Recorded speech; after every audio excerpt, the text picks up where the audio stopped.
3 माह से कम अरसे में 2 मरतबा पंजाब की वजारत आला का हल्फ लेने वाले हमजा शहबाज शरीफ साहब अब वजीर आला नहीं रहे और सुप्रीम कोर्ट के फैसले के बाद मुस्लिम लीग काफ के रहनुमा परवेज इलाही साहब ने वजीर आला पंजाब के ओहदे का हल्फ उठा लिया। गवर्नर पंजाब की जानिब से हल्फ लेने से इनकार के बाद सदर मुमलिकत आरिफ अलवी ने चौधरी परवेज इलाही साहब से हल्फ उठाया और कल के फैसले में सुप्रीम कोर्ट ने डिप्टी स्पीकर की रूलिंग केस में परवेज इलाही की दरखास्त मंजूर करते हुए पंजाब असम्बली के डिप्टी स्पीकर दोस्त मोहम्मद मुजारी साहब की रूलिंग कलअदम करार दे दी। अब इस वक्त खैबर पख्तूनख्वा से पंजाब तक पीटीआई की हुकूमत है और ये पहली मरतबा देखा गया है कि जिस जमात की वफाक में हुकूमत है उसकी किसी दूसरे सूबे में हुकूमत नहीं है। अब क्या इस सूरत हाल के बाद पाकिस्तान कबल अज़ वक्त इंतखाबात की तरफ बढ़ रहा है और पंजाब मुस्लिम लीग नून के हाथ से चूँकि अब निकल गया है तो नून लीग का अगला कदम क्या होगा और क्या नून लीग फैसले के खिलाफ नज़रसानी की भी पटिशन दायर करेगी? इस हवाले से हम बात करेंगे। कानूनी माहिर भी हैं, साबिक सेनेट मेंबर भी हैं, मुस्लिम लीग नून के रहनुमा जनाब निहाल हाशमी साहब हमारे साथ मौजूद हैं। अस्सलाम वालेकुम सर। वालेकुम अस्सलाम। निहाल साहब बहुत शुक्रिया प्रोग्राम में वक्त देने के लिए। सबसे पहले तो हम इस चीज़ की तरफ आना चाहेंगे कि अब हम ऑफिशियली ये तो कह सकते हैं कि पंजाब जो है वो अब मुस्लिम लीग नून का नहीं रहा हुकूमत के तौर पर, ऐसा ही है? जी, आप हक बजानिब हैं ये बात करने में। अब जब ये बात है तो फिर हलफ लेने में क्या प्रॉब्लम था? मतलब हलफ ले लेते जैसे सदर मुमलिकत ने हलफ लिया था शहबाज शरीफ साहब से, तो वैसे वो हलफ ले लेते गवर्नर साहब। बिस्मिल्लाहिर्रहमानिर्रहीम। देखें, आपने जब कहा, मैंने कहा ऑफिशियल जुडिशल ऑर्डर के तहत जी बिल्कुल ऐसा है, बिल्कुल। मगर अगर आप आइन और कानून के और इंसाफ के तकाज़ों के तहत देखें तो ऐसा नहीं है। ये इंतहाई गलत इक़दाम हुआ है। पाकिस्तान के कॉन्स्टिट्यूशन के साथ खिलवाड़ की गई है, छेड़छाड़ की गई है। कॉन्स्टिट्यूशन को रीराइट और दोबारा रीराइट करने की कोशिश की गई है। कॉन्स्टिट्यूशन अमानत है और ये डेफिनेशन के लिए भेजा जाता है मुनसिफ़ों के पास। कॉन्स्टिट्यूशन बनाते हैं पार्लियामेंटेरियन और पार्लियामेंटेरियन ही उसमें अमेंड कर सकते हैं। पार्लियामेंटेरियन उसके अंदर कोई कमी और बेशी कर सकते हैं और वो भी एक पार्लियामेंटेरियन नहीं है, एक पार्टी नहीं, 2/3 मेजोरिटी के साथ। जहाँ पे 200 लोगों की कम से कम ज़रूरत होती है किसी कॉन्स्टिट्यूशनल अमेंडमेंट के लिए, वहाँ पे 3 आदमी बैठ करके कर दें, हाँ वो किसी भी मनसब पे फायज हों, कॉन्स्टिट्यूशन से बालातर नहीं है, क्योंकि कॉन्स्टिट्यूशन के तहत ही कोई भी मनसब हो वो कॉन्स्टिट्यूशन में उसका किरदार, उसका तयन, उसकी तो सर यही तीन लोग जब कासिम सूरी साहब की रूलिंग को गलत करार देते हैं तो आप लोग कहते हैं कि ये तारीख़ी फ़ैसला था। अब यही 3 लोग जो हैं वो आपके ख़िलाफ़ फ़ैसला देते हैं तो हम कहते हैं कानून और इंसाफ और आइन के साथ खिलवाड़ हुआ है। क्या ये खुला तजाद नहीं? ये जो आपने कहा ये तजाद बिल्कुल नहीं है। कासिम सूरी का केस बिल्कुल अलग है और जो पिछला जो डिफेक्शन क्लॉज था वो बिल्कुल अलग है। जब ये हम पंजाब असेंबली के हवाले से बात करेंगे, उसमें कहा गया कि लीडर, पार्टी की लीडर जो है उसने इनको अलाउ नहीं किया और उनको जा कर के आप इलेक्शन कमीशन में भी इमरान खान साहब जाते हैं और वो जो लोग होते हैं उन्हें डिसीट भी कर दिया जाता है, जिसके बाद 17 तारीख को इस महीने के इलेक्शन भी होता है, सिर्फ इन्हीं बुनियाद पे कि पार्टी प्रेसिडेंट ने कहा था कि आप इनको वोट नहीं दें और उन्होंने वोट डाल दिया। और अब जब ठीक चंद 2 महीने बाद same case, same assembly, same situation है, तो यहाँ पे पार्टी प्रेसिडेंट की उस चिट्ठी को ये हलाल और हराम है क्या कि एक चिट्ठी हलाल है और एक चिट्ठी हराम है? ये हो नहीं सकता है। तो वो पार्टी लीडर और पार्लिमानी लीडर, इन दोनों में कोई फर्क नहीं है क्या? पार्टी का लीडर और पार्लिमानी पार्टी का लीडर? फ़र्क ये है कि पिछले बार भी कहा गया था पार्टी के लीडर, इस बार भी पार्टी के लीडर नहीं दिया है, पार्टी प्रेसिडेंट ने दिया। पिछले बार भी पार्लिमानी पार्टी ने नहीं कहा था कि आप, पार्लिमानी पार्टी का लेटर नहीं था ना, उसका जिक्र था। पिछले बार भी इमरान खान साहब का ही लेटर था, उन्होंने ही लेटर भेजा था फिर इलेक्शन कमीशन को कि इनको डिसीट किया जाए। पिछले बार भी पार्लिमानी लीडर ने पंजाब असेंबली में, उन्होंने तो ये काम नहीं किया था, ये पार्टी के हेड ने किया था। अच्छा, तो अब अगर ये फैसला आया है तो फिर हम क्या कह सकते हैं कि जो कुव्वतें आपके साथ थी अब वो नहीं है और आपके साथ जो है वो गलत हो रहा है?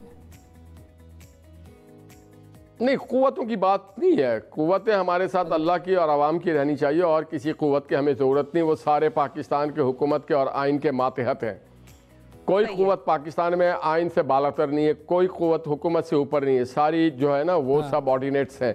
मिनिस्ट्रीज होती हैं, मिनिस्टर्स के अंडर में काम करने वाले इदारे होते हैं। हाँ, जुडिशरी एक इंडिपेंडेंट है, मगर जुडिशरी इज़ नॉट पावर, माने पावर का हिस्सा नहीं है। उसका काम है सिर्फ इंसाफ करना और कोई काम नहीं। वो एडमिनिस्ट्रेटिव और एग्जीक्यूटिव पावर को इस्तेमाल नहीं कर सकते। सही है। तो फिर मज़ाहमत और मफाहमत वाली मरियम साहिबा क्या बात करती थी कि पहले मज़ाहमत होगी तो फिर उसके बाद मफाहमत होगी, तो अगर कोई कुव्वतें नहीं है तो फिर किससे मज़ाहमत थी और किससे फिर मफाहमत हुई? मज़ाहमत उनके साथ होगी जो आइन के साथ खिलवाड़ कर रहे हैं, जो कॉन्स्टिट्यूशन के साथ खिलवाड़ कर रहे हैं, जो इंसाफ के साथ खिलवाड़ कर रहे हैं। और मुफाहमत होगी आप और हम जैसे पाकिस्तानी, आम पाकिस्तानियों से, जिसके लिए हमारी पार्टी शब रोज़ एक कोशिश करती है कि लोगों की ज़िंदगियों की जो तकलीफ़ें हैं उनको कम किया जा सके और मुल्क को आइन और कानून और हक और इंसाफ के तहत चलाया जाए, मेरिट पर चलाया जाए और लोगों को। अब लेकिन एक सवाल और भी है सर, वो ये है कि पहले आप लोगों ने सुप्रीम कोर्ट का बॉयकॉट किया। हाँ। अभी आपने थोड़ी देर पहले कहा कि सुप्रीम कोर्ट जो है वो ठीक है इंडिपेंडेंट इदारा है, लेकिन एक तरह से 3 हमारे पिलर्स होते हैं। हाँ। जो कि एक रियासत को बनाते हैं, लेजिस्लेचर, एग्जीक्यूटिव और जुडिशरी। अब वो एक तरह से ब्रांच भी होती है, कहलाई जाएगी गवर्नमेंट की। तो आप लोगों ने अपनी ही ब्रांच का पहले बॉयकॉट किया और फिर कल आप लोग अदालत भी चले गए फैसला सुनने के लिए, तो फिर ये बॉयकॉट तो ना हुआ? नहीं, बाइकआउट अलग चीज़ है कि आप प्रोसीडिंग में हिस्सा नहीं लेते हैं। मैं अगर किसी केस का बाइकआउट करता हूं और उस अदालत में बैठा रहता हूं ये देखने के लिए, ऑब्जर्वेशन करने के लिए, एज ए ऑब्जर्वर है कि यहाँ पे इंसाफ हो रहा है कि नहीं, यहाँ पे आइन और कानून की बालादस्ती हो रही है कि नहीं। नहीं, गवर्नमेंट का हिस्सा नहीं होते। कोई राइट नहीं है किसी मुनसिफ को, ये अदालतों को, के एग्जीक्यूटिव मामलात में या आइनी कानूनी मामलात में वो इंटरप्रिटेशन करे। देखिए, पाकिस्तान की ये बदकिस्मती है। आपको याद होगा जस्टिस रियाज ने क्या किया था? उन्होंने मुशर्रफ को, एक आमिर को ये इख्तियार दे दिया था कि आप चाहें तो आइन में तरमीम करें। ये इख्तियार प्राइम मिनिस्टर के पास नहीं है, इख्तियार पूरी कैबिनेट के पास नहीं है, किसी फ़र्द वाहिद के पास नहीं। आप एक फ़र्द वाहिद को जो कि मुलाजिम है, जो कि 22 ग्रेड का अफसर, आप उसको दे देते हैं। ये इस मुल्क के साथ मजाक किया था उन्होंने। तो आपकी समझ आ गई बात कि आप लोग वहां पर ऑब्जर्व करने गए थे कि केस आप लोगों के हवाले से सुना जा रहा था, लेकिन फिर जो रिस्पोंडेंट है, बेसिकली तो आप लोग सारे रिस्पोंडेंट्स थे और वो लोग जो थे वो इस चीज़ को अदालत लेके गए कि भाई हमारे साथ ज्यादती हुई है, तहरीक इंसाफ वाले।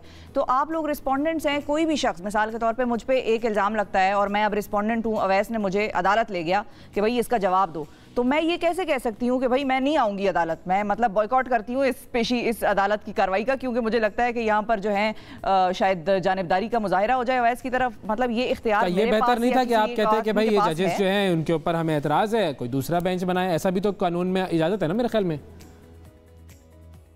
रिक्यूज करना। हम सिर्फ ये काम, देखिए जी, पार्लियामेंट के अंदर कोई भी प्रोसीडिंग होता है उसके अंदर अदालतें मुदाखलत नहीं कर सकती। आइन में बड़ा क्लियर 2 टोक लिखा हुआ। अब आप कह रहे हैं कि हम इतराज़ की बात करते हैं, तो इतराज़ तो हमने 12 किया है, मगर अगर ढिठाई का, देखिए एक मिनट लेट मी फिनिश। अगर ढिठाई का ये आलम हो, पूरी दुनिया में एक प्रैक्टिस रही है, इवन पाकिस्तान में ये प्रैक्टिस रही है कि अगर किसी मुनसिफ के ऊपर कोई भी उंगली उठा दे तो वो कहता है मैं यहाँ पे सिंध हाई कोर्ट में बहुत सारे जजों के सामने नॉट बिफोर मी हूँ, इसीलिए नॉट बिफोर मी हूँ कि कोई मेरे शागिर्द है, कोई मेरे कुलीग थे या कोई मेरे बहुत करीबी दोस्त हैं। वो कहते कि नहीं, अगर इनको हम सुन लेंगे तो इसमें, तो ये अगर एक बार कह दिया जाए कि हम आपसे मुतमईन नहीं है, तो जजों को खुद चाहिए कि वो कहे कि ठीक है जी, हमें एक्साइट कर दे और किसी और जज को। मगर होता ही एक मिनट होता ही है कि रात 11 बजे भी अदालत खोली जाती है। मैं वकील हूँ, अभी मैं जाके सिंध हाई कोर्ट में कोई पिटीशन फाइल करूँ तो उसमें एक पूरा प्रोसेस होता है, ऑब्जेक्शंस लगता है, ये होता है, वो होता है, और रात को 11 बजे तो अदालत खुल ही नहीं सकती है। कमाल कर 12 बजे खुली थी, 12 बजे खुल सकती है। देखिए, वैसे भी 12 बजे खुल सकती है। वैसे भी पूरी दुनिया में जुडिशियल जो हमारी रैंकिंग है वो 139 पे माशाल्लाह हम तरक्की करके शायद और भी आगे चले जाएं। वो ठीक है, लेकिन मैं आपसे पूछना चाह रहा हूँ कि 11 बजे खुलना गलत है तो 12 बजे खुलना ठीक है? 11:30 12 बजे भी हमने नहीं खोलवाया था, उन्होंने खुद खोला था। किसने खोला था, किसके कहने पे खोला था, और किस कानून के तहत खोला था और किस आइन के तहत खोला था, ये वो बताएंगे। आप कह रहे हैं कि मतलब वो भी गलत ही था ना, मतलब गलत ही था ना या नहीं? आपके लिए 11 बजे खुलना, जिन्होंने खोला था उनसे पूछिए ना। अच्छा, चले ठीक है, सही है। देखिए हमारी जुडिशियल हिस्ट्री बहुत ही ताबनाक नहीं है। यहाँ पे भुट्टो साहब को फांसी भी है, यहाँ पे नवाज शरीफ को पनामा में निकालना भी है। फाइनली क्विकली एक चीज बताएं, क्योंकि आप भी कानून के माहिर हैं, आपने भी जाहिर है वो वकालत का पेशे से आपका भी ताल्लुक रहा है बड़े अरसे से। फरदुल्लाह बाबर साहब ये कहते हैं कि इनके इख्तियारात नहीं है, विक्टिम भी है, कानून के विक्टिम भी है। मैं कानून का विक्टिम भी हूँ, उस अदालती निजाम का मैं विक्टिम भी हूँ। बिल्कुल ठीक है। फरतुल्लाह बाबर साहब की स्टेटमेंट आपने देखी होगी, इख्तियारात महदूद कर दो। ये क्या है, ये कौन सा स्टेटमेंट है? बिल्कुल इख्तियारात महदूद कर देना चाहिए। ये 100 मोटर का जो कानून है इसको असर नौ विजिट करना चाहिए, नंबर 1। और कंटेम्प्ट ऑफ कानून जो है इसको भी विजिट करना चाहिए। कंटेम्प्ट ऑफ कोर्ट होता है, कंटेम्प्ट ऑफ पर्सन नहीं होता है। मेरे केस में मैंने तो कहीं पर भी अदालत का नाम नहीं लिया था, जजेस का नाम नहीं लिया था, मुझे उठा करके उन्होंने फिक्स कर दिया। क्यों भाई? नाम लिए बगैर भी बहुत सारी कार्रवाइयां होती हैं किस मामले के तहत? सही है, ठीक है। फाइनली सिर्फ ये कि मरियम नवाज साहिबा जो कहती हैं, पार्लियामेंट के पास लामहदूद इख्तियार है और किसी के पास लामहदूद इख्तियारात नहीं होना चाहिए, ना है ना होगा। ठीक है, ठीक है। अब मरियम नवाज साहिबा कहती हैं कि डट जाएं, कैसे डटेंगे? हम तो डटे हुए हैं जी, डट जाना चाहिए। पाकिस्तान, नुकसान किसका हो रहा है? आज पूरी दुनिया में एक मैसेज जा रहा है। कौन इन्वेस्टर आएगा पाकिस्तान में जहां पे इन्वेस्टर को यह पता चले कि पाकिस्तान की अक्सरियत लोग उसके अपने अदल और इंसाफ के निज़ाम पे एतबार नहीं करते? कौन आके इन्वेस्टमेंट करेगा? कौन हमारे साथ कारोबार करेगा? कौन हमारे साथ मामलात करेगा? जहां पे आप सिर्फ अपनी ज़ाती ख्वाहिश पसंद और नापसंद के चक्कर में पाकिस्तान की स्टेबिलिटी को दांव पे लगा दें, पाकिस्तान की इंटरनेशनल रैंकिंग को दांव पे लगा दें, ये कहां का इंसाफ है? मैंने अल्लाह देख रहा है ना, अगर निजाम अल्लाह जो चला रहा है इंसाफ के मुंह नहीं चला रहा है। इस मुल्क में इंसाफ नहीं होता है। इंसाफ होता है, सर इंसाफ होता है, लेकिन मसला ये होता है कि जब मेरे साथ गलत होता है तो मैं कहता हूँ नहीं हुआ। ये हर पार्टी का यही वतीरा रहा है, कम से कम मेरी नाकिस राय तो यही है। लेकिन आपका वैलिड पॉइंट जो है वो आ गया आवाम के सामने। बहुत शुक्रिया अदा करेंगे। निहाल हाशमी साहब हमारे साथ मौजूद थे और बात कर रहे थे कल के फैसले के हवाले से।